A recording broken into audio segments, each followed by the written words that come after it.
Senator Chris Coons is a Democrat from the great state of Delaware. He serves on the Senate Judiciary Committee and will vote on President Trump's nominee. Nice to see you, Senator. Great to be with you, Greta. Senator, look, we're all expecting that this is going to be a showdown in the House, in the Senate Judiciary Committee, that the Democrats have drawn the line in the sand. Republicans likewise have drawn the line in the sand. Your thoughts about that?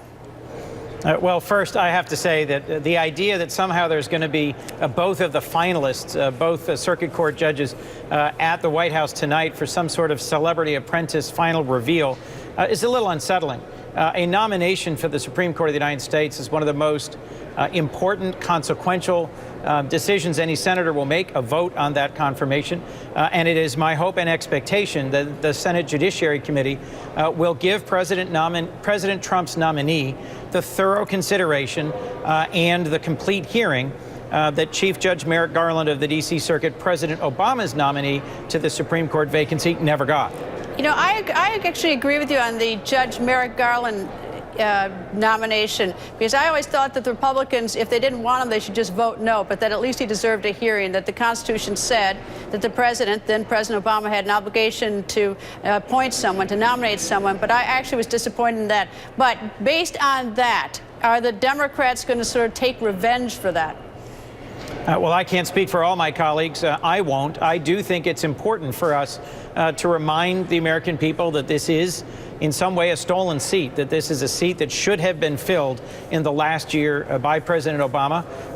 And I urged President Obama, shortly after Justice Scalia passed away, to nominate someone who was confirmable, who was a centrist, who was in the mainstream of American legal thinking.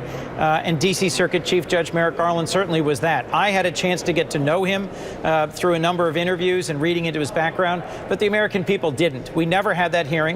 The majority in the Senate, led by Senator Mitch McConnell, steadfastly refused to give him a hearing at any point in time. And I think that disrespects both the Constitution and our process here in the Senate and the American people. Senator Schumer just said in the sound that we played that he's looking for a mainstream candidate.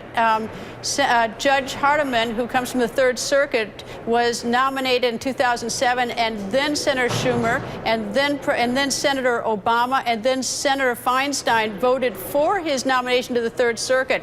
Is there a different standard as to what is sort of mainstream when you go to the Supreme Court, or do you expect their votes to be essentially the same? Well, there is certainly a different level of significance and importance to a Supreme Court justice, especially with a court that has been so evenly divided in recent decisions and in recent terms of the court. I know that we all look very closely at circuit nominees. We review their records. We interview them. I've chaired a number of confirmation hearings in my first 4 years in the Senate when we were in the majority on the Judiciary Committee. But a Supreme Court nominee has special importance because only the most difficult, complicated, and consequential legal decisions make it all the way to the Supreme Court.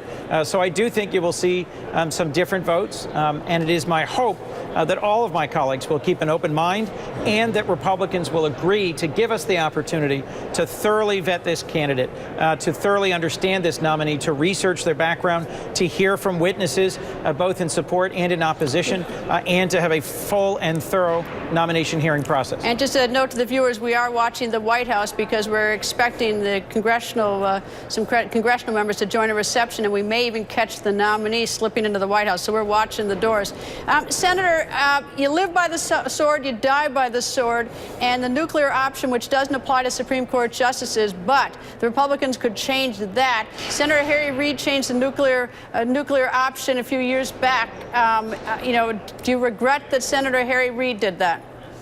Well, what I regret was that there was so much Republican obstruction, that so many district court seats were not filled for months and years, and so many senior positions in the Obama administration were left unfilled for months and months because of Republican obstruction, that ultimately Majority Leader Harry Reid and President Obama urged us to take the unprecedented step of changing the filibuster for the confirmation of district court judges and senior executive positions. But don't you see, I mean, that's sort of the cycle that can't seem to be broken here, because if three of these senior senators thought that Judge Hardiman, if he's a nominee, was mainstream for the circuit court, if they change their mind now, it does look sort of like this sort of obstructionist circle.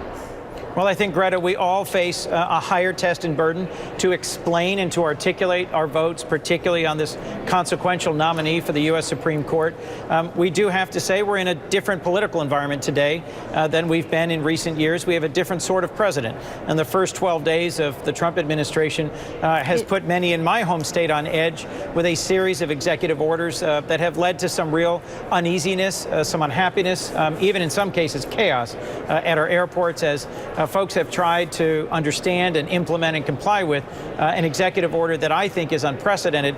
And certainly Sally Yates, the acting attorney general until last night, believed was not defensible. Senator, thank you for joining us. Thank you.